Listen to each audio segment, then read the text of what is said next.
नहीं, क्यों त्याग दे? गेरुआ वस्त्र क्यों त्याग दे? हमारे यहाँ राजनीति को सेवा का एक माध्यम बनाया गया है, यह अयासी का अड्डा नहीं है। तुमने जो अयासी का हम तो अब कह रहे हैं, मांग कर रहे हैं, देवकीनंदन ठाकुर जी हो, चाहे धीरेन्द्र शास्त्री, चाहे कोई भी संत या पताल बाबा, कोई भी जो भी संत संसद में जाना चाहिए, लोकसभा में जाना चाहिए, विधानसभा में जाना चाहिए, मुख्यमंत्री प्रधानमंत्री बनने चाहिए। अधिक से अधिक मैं तो चाहता हूँ कि सरकार जो है 50% आरक्षित जो है संतों के लिए, भगवाधारियों के लिए करे।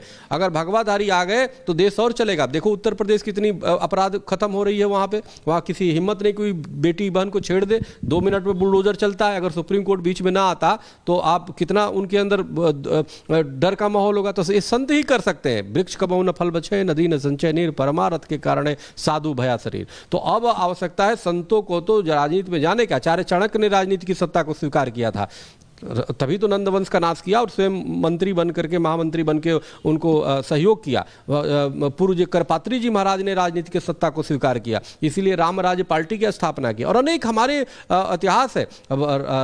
भगवान राम थे, उस समय भी हमारे संत महापुरुष उनको दिशा निर्देशन देने का काम करते, तभी राम राज्य की स्थापना हुई। दशरथ के समय भी जो है विश्वामित्र मुनि, वशिष्ठ मुनि, ये उनको दिशा देने का काम कर रहे हैं। तो सत्ता हमेशा जो है धर्म गुरुओं के अधीन होकर चलने का काम की है। अब कई बार सत्ताधारी डिस्टर्ब वो नहीं कार्य कर पाते, उतनी इच्छा शक्ति नहीं होती। तो अब आवश्यकता ये है कि राजनीति में संतों को जाना चाहिए, बिल्कुल जाना चाहिए। जिन व्यक्ति ने समाज के लिए सब कुछ छोड़ दिया, उन्हीं की आवश्यकता है। वहाँ पे अयासों की और क्रिमिनलों की अड्डा नहीं बनाना। संसद तो एक पवित्र स्थान है जहाँ पे लोक कल्याण की भावना होती है, और वहाँ पे इस तरह के लोग जाएंगे जो नफरत और घृणा पैदा करेंगे। संत के पास तो कोई भी जाता हो वो सबको समान दृष्टि से देखता है। तो इसलिए मेरा मानना है कि ये उल्टा नदी बहाने का काम कर रहे हैं।